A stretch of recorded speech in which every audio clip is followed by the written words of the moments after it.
Hello à tous. Aujourd'hui, on a le plaisir d'accueillir Bakong Tanger, cofondateur de Dear Muesli, la marque de céréales bio pour le petit déjeuner. Dans cet épisode, on a discuté avec lui de comment ils ont fait pour passer d'une production de muesli dans leur cuisine, faite de manière artisanale, à aujourd'hui plusieurs tonnes.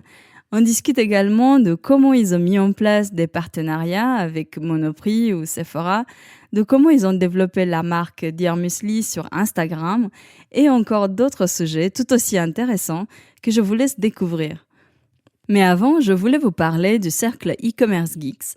Parce qu'e-commerce geeks, ce n'est pas juste un podcast, mais c'est aussi une communauté, un groupe d'entraide entre entrepreneurs de l'e-commerce, et ça se passe sur l'appli Telegram. Dans ce groupe, on discute entre nous, on se motive, on partage nos réussites et challenges. On est là pour vous apporter des réponses à vos questions sur le marketing e-commerce, des conseils pour vous aider à avancer plus vite. Alors pour rejoindre le cercle, vous pouvez aller sur convertera.fr/cercle.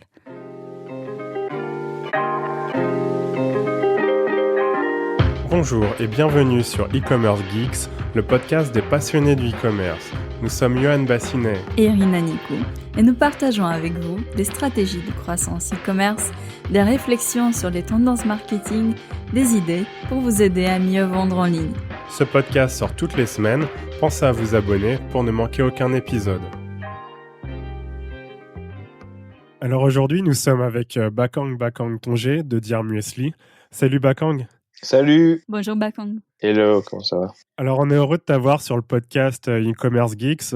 Bakong, tu es cofondateur de Dear Muesli, la marque bio de céréales spécialisée dans le muesli avec ton frère Dicom Bakong Tanger et Sylvain Lebas. Tout à fait.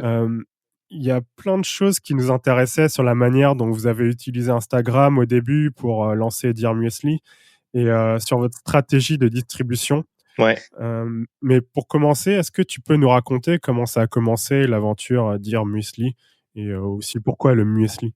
Alors, Dear Muesli, ça a commencé... En fait, c'est un peu l'histoire d'une rencontre, de plusieurs rencontres. Il y a eu un déclic, si tu veux, en rencontrant Sylvain qui venait juste d'arriver des États-Unis. Il se trouve qu'on travaillait au même endroit dans un magasin de vêtements sur les Champs-Élysées. Et je rencontre Sylvain qui a son paquet de céréales posé à une table. Et je me suis dit, bah tiens, ça c'est un peu nous. Pourquoi? Parce qu'en fait, depuis que je suis petit, je mange du muesli, Dico, mon frère aussi, parce que notre mère nous a toujours fait des repas faits maison, du petit déjeuner jusqu'au dîner. Et du coup, pour elle, c'était normal de nous prendre, d'aller autant que frère et de nous faire choisir un peu nos fruits secs pour après avoir notre petit muesli fait maison. Donc de voir Sylvain avec son mason jar, donc c'est une sorte de cup dans lequel on met du muesli ou du granola. Voilà, ça nous a fait tilt. Lui, il en partageait déjà, il en proposait déjà un peu aux collègues. On lui a proposé de l'aider et puis on est passé de donner à vendre. Donc voilà. Et au départ, donc vous avez, je sais pas comment ça a commencé, vous avez fait tout vous-même Alors ouais, non, au tout début, on faisait vraiment tout nous-mêmes. On avait un vraiment mini four 2 étages. Ça allait quand il y avait genre 5 personnes qui le demandaient. Quand on a commencé à vraiment vendre, on devait avoir une trentaine de clients à peu près. Et on se prenait la tête après le boulot pour créer différentes recettes, les faire dans le mini four, les mettre dans le sachet. À l'époque, on n'avait vraiment pas de marque ni de produits, hein, c'est venu vraiment après.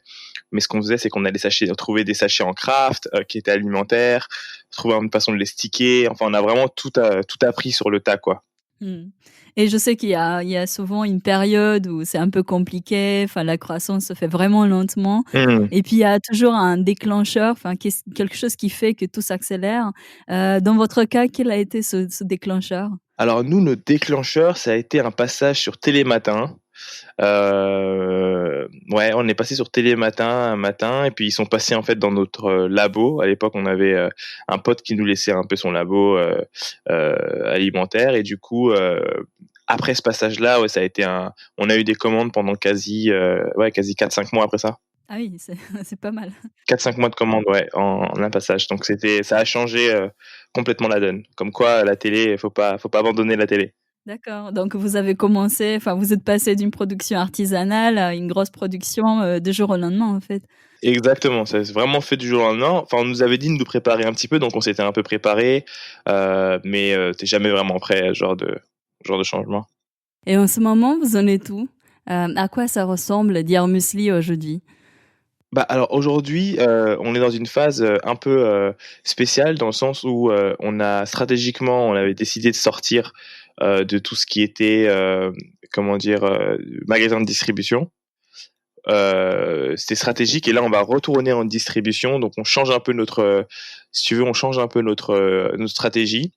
Et on est sur des volumes où on fait surtout tout ce qui est hôtellerie, restauration, etc. Donc, je sais pas si, voilà, on peut parler en tonnes, c'est 1, 2 tonnes, quoi.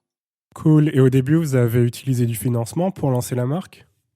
Alors, au tout début, vraiment, on s'est débrouillé nous-mêmes. On avait nos salaires, on travaillait à mi-temps. Et j'ai une phrase que je dis très souvent, c'est que ton premier investisseur, c'est ton petit boulot, quoi. Et ça, les gens le négligent trop souvent ou décident de sauter du jour au lendemain dans l'entrepreneuriat. Bah non, ta première source de financement, c'est souvent ton petit boulot. Et donc nous, étant trois, on a économisé ensemble pour pouvoir réinvestir. Et l'idée qu'on avait, c'était de jamais perdre d'argent. Donc en fait, c'est simple, c'est que nos calculs étaient tout simples. C'est ce qu'on investit, on doit le récupérer plus taxes entre guillemets, plus bénéf. Et c'est comme ça en fait qu'on est arrivé à tenir tout simplement. On a fait ça pendant un moment, puis quand on a voulu passer à une étape un peu plus intéressante ou un peu plus importante, on a commencé à chercher des business angels. Et on avait quelques critères en tête. On cherchait à avoir de la smart money, ça c'était sûr. Des gens qui croyaient vraiment en notre vision. Et on voulait absolument avoir quelqu'un qui a, entre guillemets, je mets vraiment des guillemets, échoué. Et je mets des guillemets parce que pour moi, il n'y a pas d'échec, il n'y a que des apprentissages. Mais pour le coup, avoir quelqu'un qui a eu l'expérience de tomber et qui a su se relever, c'est extrêmement important pour nous et c'était vraiment l'un de nos critères pour choisir nos BA. Ouais, vous avez fait une belle levée de fonds. D'ailleurs, comment ça s'est passé? Je sais pas si tu as des tips pour les personnes qui voudraient essayer d'en faire une. Bah, déjà, s'attendre à essuyer beaucoup, beaucoup, beaucoup, beaucoup de non. Ne pas mal le prendre, c'est très important. Comprendre qu'il y a des gens qui ont un boulot et leur boulot c'est de voir un maximum de startups possible. Donc des fois vous pouvez ne pas être du tout dans le même secteur et voilà, ils veulent juste voir ce que vous faites un petit peu. Ne pas avoir peur des investisseurs qui ne connaissent pas du tout votre secteur parce qu'il y en aura beaucoup. Par contre, il faut le prendre non pas comme une perte de temps, mais comme une opportunité. C'est une opportunité de leur apprendre, en fait, ce que vous faites dans votre secteur, et c'est l'opportunité de se placer comme, entre guillemets, professeur et expert de son secteur. Donc ça, c'est super important. Ensuite, quel autre tips? Bah, être patient, faire ses recherches sur vraiment tous les investisseurs, ce qu'ils aiment pas. Il y a pas mal de choses à faire au niveau des recherches personnelles et surtout, faut être très, très, très, très, très bon au niveau de ses chiffres. Enfin, faut pas bégayer quoi. Il n'y a pas plus, comment dire, j'essaie de trouver un mot qui soit pas trop difficile, mais en gros, il n'y a pas plus dommageable que euh, d'arriver à un rendez-vous, à une presse et ne pas connaître ses chiffres, son PNL, etc.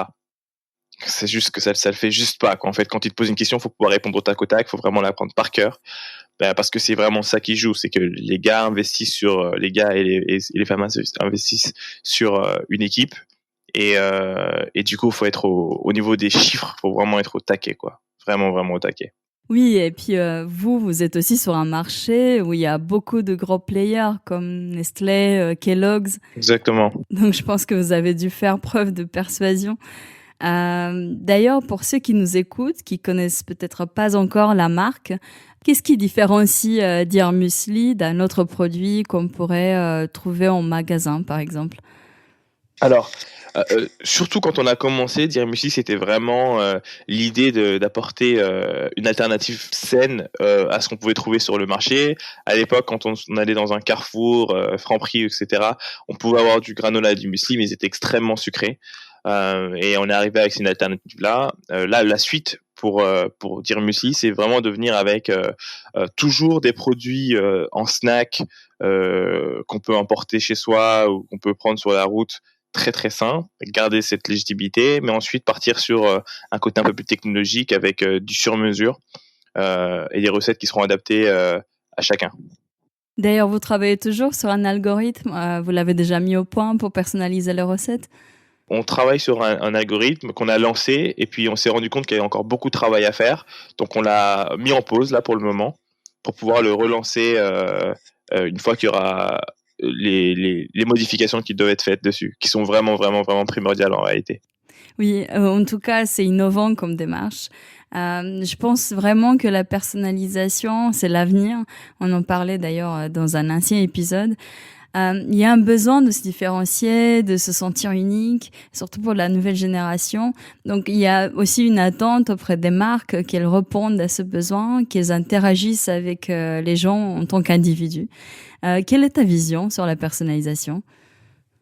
Je pense vraiment que c'est, quel que soit le secteur dans lequel on va évoluer, que ce soit automobile, enfin vraiment, on se rend maintenant tous compte qu'on est, même si on a beaucoup de points en commun, on est très différents à plein de niveaux, et notamment au niveau alimentaire, au niveau de notre digestion, enfin, ça touche vraiment à tout, et ne pas aller vers la personnalisation, c'est reculer en fait. Aujourd'hui, on comprend que on a tous de types de cheveux différents, et même si par exemple j'ai des cheveux crépus et la personne à côté de moi a des cheveux crépus, on n'a pas forcément le même cuir chevelu, et du coup on a besoin de produits qui répondent pas forcément aux mêmes attentes.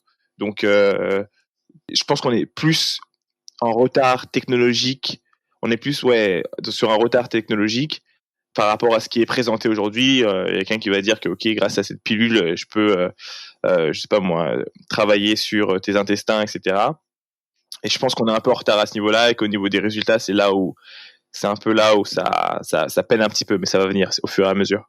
Oui, je pense que, comme tu disais, c'est plutôt le challenge technologique qui fait tarder un peu les choses, mais ça va venir petit à petit.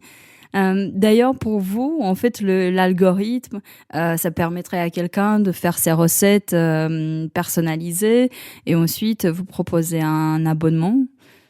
En fait, ce serait vraiment un abonnement, et en fait, ça permettrait. L'idée, c'est justement qu'il ait plus à faire sa recette. C'est que les recettes soient créées en fonction de son activité, son activité hebdomadaire. Si demain il décide de faire, je sais pas moi, un 10 km, et ben il peut rentrer ces données-là dans notre algorithme, et en fait, une recette sera créée en fonction de son mode de vie, en fait. Donc c'est un peu l'inverse, c'est nous qui générons une recette, lui nous dit ce qu'il vit, ce qu'il veut, son objectif, et nous on va générer une recette qui va l'accompagner dans cet objectif. D'accord, ouais, donc c'est vraiment personnalisé en fonction de si la personne, disons, elle est sportive, donc elle a vraiment les bonnes recettes qui lui correspondent, mais si elle a d'autres styles de vie, elle a ce qu'il lui faut. Ouais, c'est exactement ça. C'est pas mal, hein. Je voudrais voir aussi par rapport à Instagram. Ouais, En fait, au début, vous avez beaucoup utilisé Instagram. ouais, Ça a été un outil central dans votre stratégie. ouais. Qu'est-ce que ça vous a apporté vraiment de manière globale? Instagram, ça nous a permis de... en gros, c'était notre télé à nous, si tu veux. On n'avait pas les moyens de faire des pubs dans le métro, on n'avait pas moyen de passer à la télé. C'était notre moyen d'expression. Et ce qui est bien avec Instagram, c'est que tu peux faire de la photo, tu peux faire de la vidéo. Il y a énormément de façons de s'exprimer. Et tu peux jouer sur deux points qui sont importants. C'est sur ton produit, tout d'abord sur ton produit, et parler des valeurs de ton produit, puis ensuite sur ton équipe et ta société, donc parler des valeurs de ton entreprise.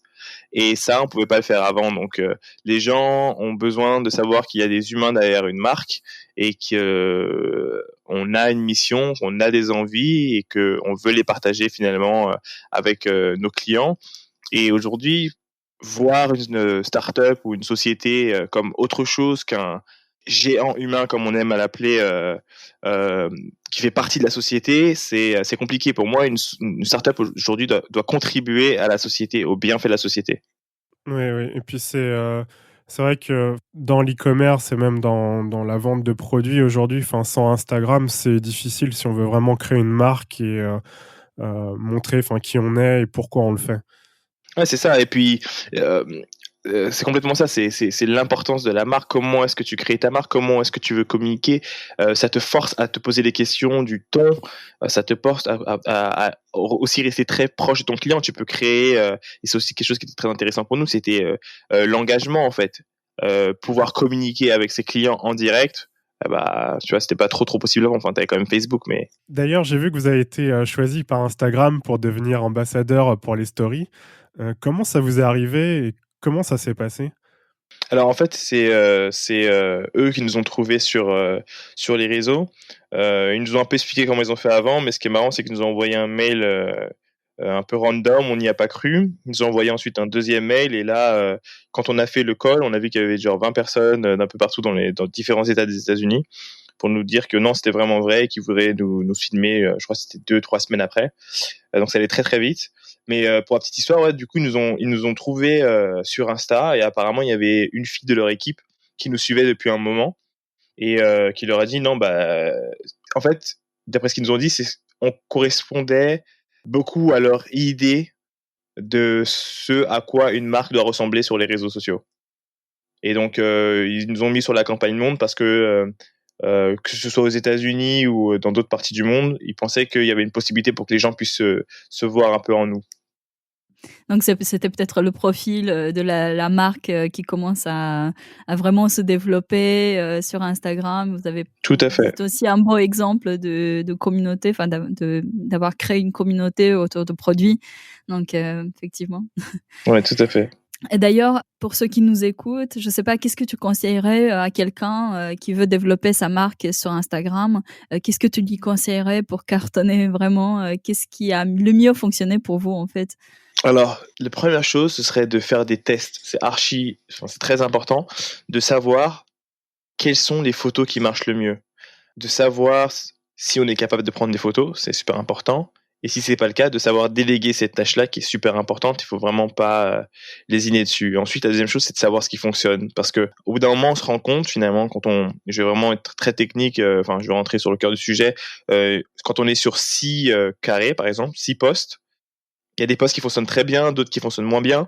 Mais il y a il y a des opérations qui fonctionnent à chaque fois.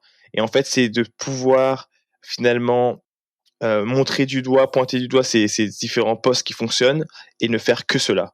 Et après, c'est à la répétition que les gens vont commencer à se dire, ok, c'est leur patte, c'est leur identité, et que ça va commencer à monter. La deuxième chose qui fonctionnait bien, mais bon, je le recommande un peu moins maintenant, c'est les partenariats. Les partenariats fonctionnent seulement s'il y a une réelle valeur ajoutée. Je pense qu'à l'époque, tu pouvais faire un partenariat avec n'importe quoi et que ça marchait. Aujourd'hui, il faut venir faire un partenariat qui a vraiment du sens. Moi, j'irais sur des partenariats euh, en- qui ont un but, je dirais, environnemental. Je trouve que c'est très, très bien. Ou pour une association ou quelque chose comme ça. Je pense que c'est ce qui fonctionnerait mieux aujourd'hui. Et sinon, bon, bah, ça fonctionne toujours, hein, avoir une ou deux égéries qui embrassent la marque, qui veulent accompagner la marque sur le long terme. C'est toujours très intéressant. Ça, c'est quand on veut vraiment faire juste grossir la page. Il y a un autre truc, c'est faut être malin, c'est-à-dire qu'il y a des choses à faire comme contacter des journalistes, créer une histoire sur, par exemple, les top 10 des Instagram à suivre, expliquer pourquoi votre Instagram doit faire partie de ce top 10-là, et l'envoyer directement tout fait au journaliste. Parce que le moins de travail il a à faire, le mieux il se porte. Ça, c'est quelque chose à retenir. Et quand tu parlais de partenariat, tu fais référence à des influenceurs ou à d'autres marques sur Instagram? En fait, ouais, il y a deux types. Ça peut être d'autres marques. Par exemple, je sais pas moi, demain, je vends des chiffons. Et ben, je vais faire un partenariat avec quelqu'un qui vend le produit pour nettoyer. Et on va dire qu'ensemble, voilà, on fait un don de temps. Donc ça, je parlais plus de ce type de partenariat-là, qui fait qu'il y a un peu un échange. On est sur le même secteur et ça a du sens. Ensuite, je parlais aussi des partenariats type si un peu comme un challenge que tu vas faire à ta communauté. Donc, si ça est réussi, du coup, on va planter tant d'arbres dans tel pays, tu vois, par exemple. Et en gros, tu vas créer comme ça des challenges pour ta communauté. Et une idée que je donne comme ça, là, parce que je viens d'y penser, mais c'est pourquoi pas pour engager avec ta communauté, créer des challenges positifs, c'est-à-dire des challenges qui vont avoir un impact direct ou sur un quartier ou sur un arrondissement ou sur une région en particulier. Je sais pas moi, tu peux dire à tes followers, écoutez, je sais pas moi, 250 bouteilles mises en poubelle, si vous m'envoyez 250 vidéos, je fais telle chose, tu vois. Et ça, c'est le genre de choses qui peuvent susciter du buzz, qui vont susciter des follow et des likes. Donc c'est toujours réfléchir en fait, comme je dis, outside of the box. Donc toujours réfléchir à ce qui peut être fait, rester super créatif et et ça se fait en restant engagé avec sa communauté. C'est en constante communication avec ta communauté. Ta communauté ne demande que ça. Ne demande qu'à être engagée, ne demande qu'à participer. Et c'est à toi de trouver finalement les différents sujets qui peuvent les intéresser. Ouais, il faut vraiment essayer d'utiliser Instagram comme un outil pour développer une communauté et interagir avec son audience. Exactement. D'ailleurs, en ce qui concerne la communauté et le contact avec, vos potentiels clients, je sais que vous Ouais, avez eu à un moment donné aussi un triporteur, bar à muesli. ouais, tout à fait. Vous l'avez toujours? Ouais, on l'a toujours. On l'utilise un peu moins parce que, en fait, il est un peu moins visible juste parce qu'en fait, on fait surtout des prestations dans les entreprises en fait, directement à l'accueil, etc. Et on est beaucoup moins dehors comme on a pu l'être à une époque. Et donc du coup, en ce sens-là, il est un peu moins visible. Et c'était important pour vous, j'imagine au départ d'avoir ce contact direct avec les gens, d'avoir le retour. Bah complètement. Notre idée est très simple, c'était de se dire, ok, maintenant qu'on a un produit, comment on fait pour avoir du feedback? Parce que le plus important pour nous, c'était d'avoir un maximum de feedback pour pouvoir améliorer nos recettes. Et on s'est dit, bah ok, créons ce triporteur-là, vendons nos produits et on va avoir et un contact direct avec le client et un feedback direct avec le client et en plus de ça, on crée un relationnel. Donc c'était pour nous que du positif, que du positif.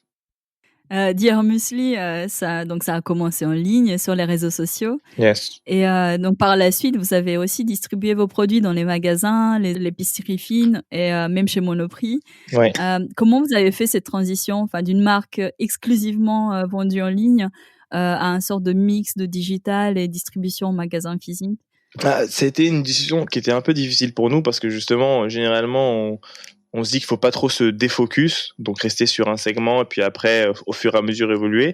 Mais ça s'est fait assez naturellement. On a fait une belle rencontre avec un distributeur qui a vu qu'on était déjà dans les épiceries fines, parce qu'en fait, naturellement, on a fait naturellement les deux. Donc, on vendait sur Internet et en même temps, on était chez Colette, la grande épicerie, etc. Et on démarchait nous-mêmes. Et quand on a voulu passer à un autre niveau, on a fait une belle rencontre avec l'équipe de Alter Food qui nous a distribué. Et vous êtes aussi distribué chez Monoprix, non? On était chez Monoprix, donc on a fait un choix stratégique pour ressortir de chez Monoprix. Et là, justement, notre objectif, c'est de retourner chez eux. Oui. Et un peu partout en même temps, d'ailleurs. Et tu parlais aussi, des clients comme, des hôtels, C'est comment ça, ouais. Nous, ouais, tout de suite, on a voulu travailler avec les hôtels et on a très bonne relation avec eux. L'idée pour nous, c'était de se dire que on s'est rendu compte assez rapidement qu'il y avait une offre qui était assez pauvre dans les hôtels pour le petit déjeuner. C'était une offre qui était complètement oubliée. Euh, et les clients préféraient souvent aller manger à l'extérieur que manger à l'hôtel. Et ça, c'est un truc qu'on voulait vraiment changer. Donc, on s'est rendu compte que finalement, les hôteliers aussi étaient dans cette démarche-là. Et il y avait une vraie collaboration à faire. Donc, au fur et à mesure, on est entré dans une chaîne, puis dans une deuxième, puis dans une troisième, et ça se passe très bien. D'ailleurs, parmi ceux qui nous écoutent, il y en a beaucoup qui ont une activité à 100% en ligne, Ouais, d'autres qui ont aussi des produits distribués en magasin ou chez des revendeurs. ouais, Est-ce que tu penses qu'en 2020, quand on vend des produits physiques, ouais. être seulement sur le web, c'est toujours possible ou faut quand même aller chercher des opportunités en offline? C'est une bonne question. Sincèrement, je pense que tu peux faire énormément en ligne. Ça dépend du produit, mais tu peux faire énormément en ligne. Mais qu'il y a un moment où finalement, tu veux quand même être en magasin parce que il y a une grosse partie de tes clients qui s'y trouvent aussi. La vraie différence, c'est au niveau des coûts, c'est au niveau des marges, etc. Comme tout le monde le sait, mais je pense que commencer en ligne, c'est la meilleure chose à faire. Rester le plus longtemps en ligne et exploiter vraiment et faire vraiment du chiffre en ligne.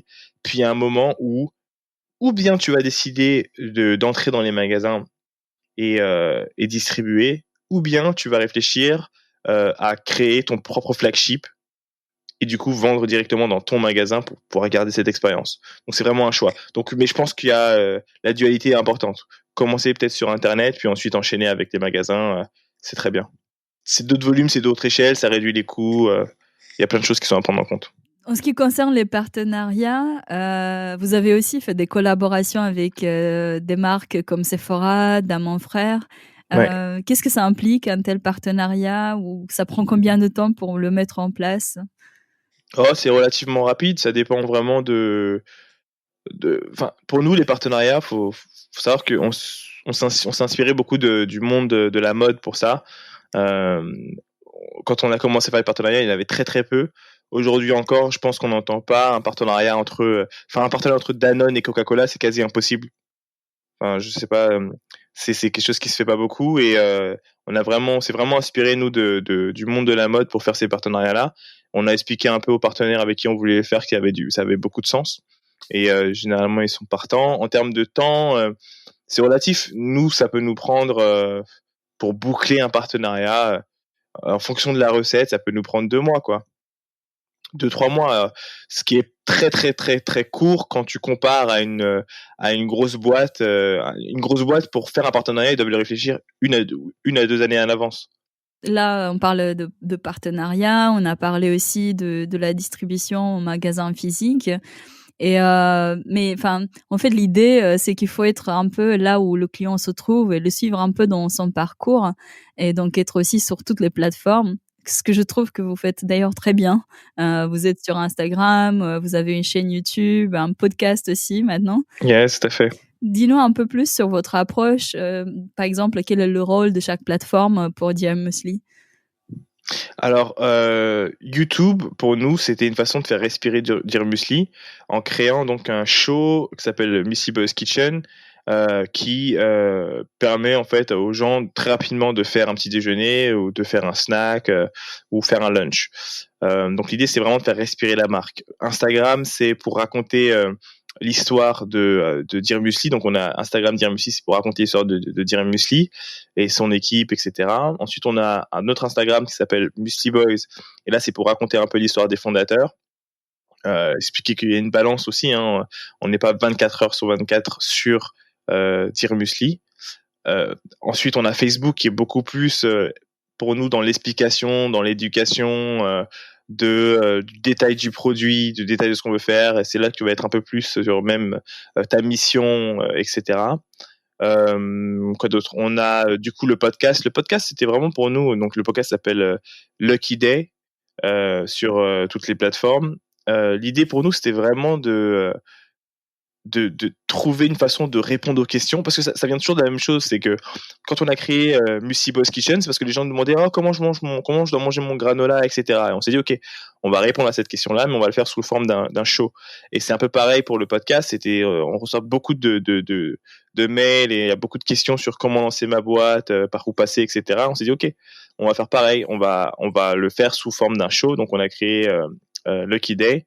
Et l'idée, c'était d'inviter donc des entrepreneurs et d'avoir une conversation avec eux. En fait, on n'est pas du tout sur le format d'un entretien ou d'un interview, mais c'est beaucoup plus une conversation. Donc, je peux avoir une façon de voir les choses, l'invité va avoir une autre façon de voir les choses, Dico peut avoir une façon de voir les choses. Et puis on va construire ensemble une conversation autour d'un thème proposé ou choisi. Oui, oui. Donc voilà un peu comment on choisit un peu la plateforme. Et c'est très sympa d'ailleurs, on va mettre le lien pour ceux qui nous écoutent. Merci, c'est gentil. Et tu parlais aussi de Facebook. Ouais. Est-ce que j'ai vu que vous vendez vos produits sur la page Facebook? Est-ce que vous avez eu des bons résultats avec? Ouais, c'était cool. Franchement, Facebook eShop, c'est cool, hein. Mais de toute façon, je pense que ça fait partie des bases aujourd'hui à avoir implémenté sur son Facebook. Mais ça fonctionne bien. En plus de ça, on peut le mettre en lien avec le eShop. Enfin, c'est une sorte de eShop qu'il y a sur Insta. Ça, jumelé avec le twinning de Facebook, c'est intéressant. Le targeting est vraiment bon, il est précis. Oui, et ça vous aide, j'imagine, pour le retargeting. pour vendre les produits. Tout à fait. Et justement, est-ce que vous avez utilisé un peu de publicité payante sur Facebook ou Instagram, ou vous avez fait seulement de l'organique? On a fait énormément d'organique, on a fait quand même un peu de paid et généralement, c'est sur nos produits phares, ça va être le Cool Kid et cetera qu'on va faire du paid. Mais je pense que c'est essentiel aujourd'hui. Dès que tu veux arriver sur des chiffres qui sont vraiment intéressants, tu es obligé de passer au paid. Après, on connaît la règle du paid, hein, quelle que soit la plateforme sur laquelle tu te trouves. Au début, les vannes sont ouvertes et donc le pay ne coûte pas trop cher, le coût par clic n'est pas trop cher. Et puis après, tu arrives à un niveau où il faut qu'il se fasse vraiment de l'argent et que Facebook, Instagram, TikTok bientôt a besoin de monétiser. Et là, ça va coûter beaucoup plus cher au coût par clic. Mais c'est vrai que c'est important de le faire pour accélérer sa croissance. Exactement. Les produits naturels et les produits bio il y en a de plus en plus et je sais que parmi ceux qui nous écoutent, il y en a sûrement certains qui sont dans ce domaine. Pour la certification bio, je me demandais comment vous avez fait? Est-ce que c'est compliqué d'avoir la certification? Alors, c'est très simple d'avoir la certification. C'est très rapide et je savais pas du tout, moi non plus, c'est moi qui m'en suis occupé. Mais en réalité, c'est un coup de fil ou un mail qu'on envoie à EcoCert. Et ensuite, eux vont te donner un rendez-vous pour passer. Généralement, c'est sous 2-3 semaines. Ils passent dans les locaux et ils vérifient tout simplement que il y a un espace dédié au bio. Et en gros, ils vérifient les factures et les bons de commande. Et puis, vous avez votre certification. Donc, c'est vraiment très simple. Très, très simple.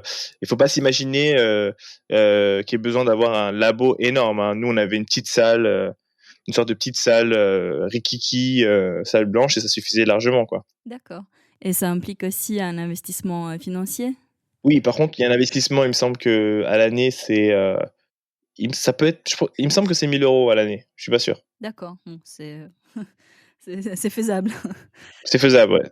Bah, super, merci Bakang pour ton temps et ce partage d'expérience. Grand plaisir. Pour ceux qui nous écoutent, sur quels réseaux sociaux on pourra en savoir plus sur vous et où on pourrait vous suivre? Bah, franchement, en ce moment, vraiment, sur Instagram, @thisis_, donc tiré du bas, Lucky Day. Et là, il y a beaucoup. Et sur Musli Boys aussi. Et sur le Dear Musli aussi. Je peux rajouter une dernière chose. Bien sûr, oui. Oui. C'est que une des plateformes qu'il ne faut vraiment pas négliger, c'est LinkedIn. Avec LinkedIn, en ce moment, on est vraiment au début de ce qu'a pu être Insta à un moment en termes de sponsor, Facebook au moment en termes de sponsor. C'est-à-dire que ils sont en train d'ouvrir les valves là en ce moment et c'est pas cher.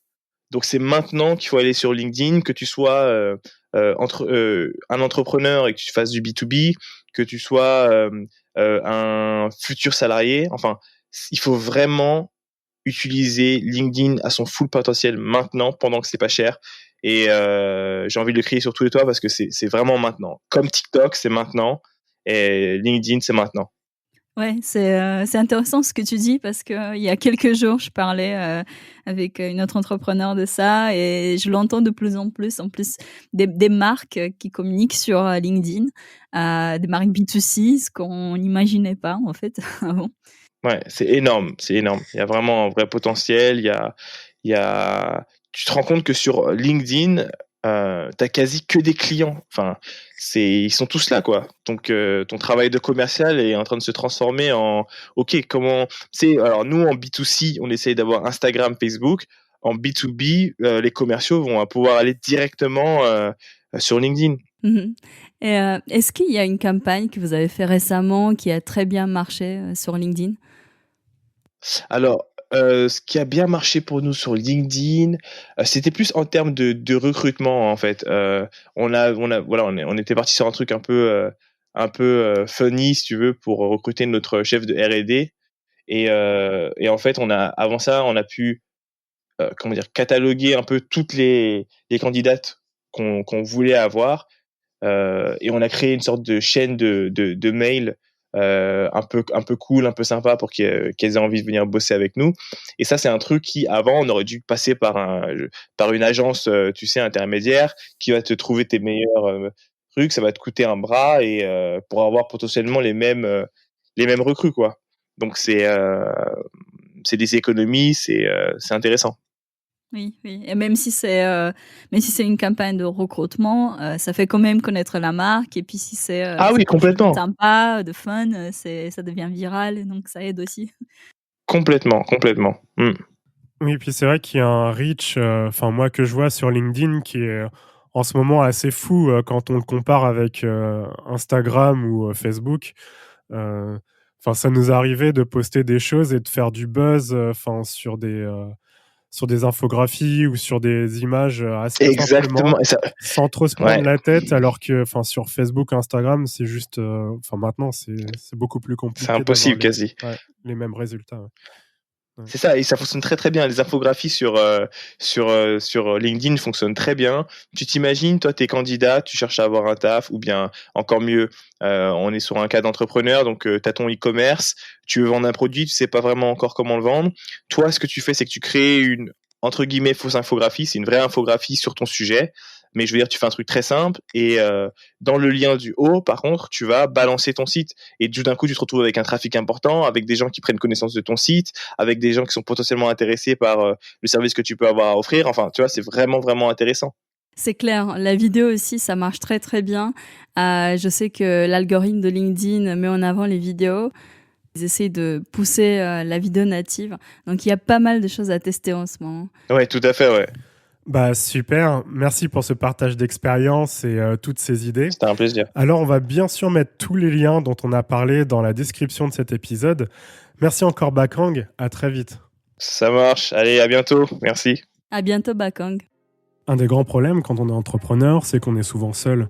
On pense à notre activité toute la journée, quand on fait du sport, sous la douche, on est seul face à nos questionnements.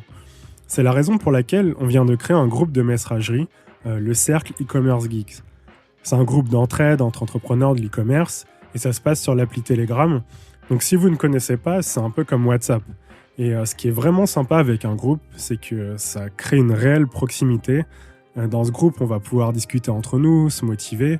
On va pouvoir vous apporter des réponses à vos questions sur l'e-commerce.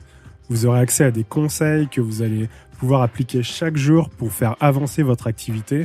Et vous pouvez y accéder sur convertera.fr/cercle. On vous a mis le lien dans la description de cet épisode. Donc on vous retrouve de l'autre côté sur le groupe. À très vite.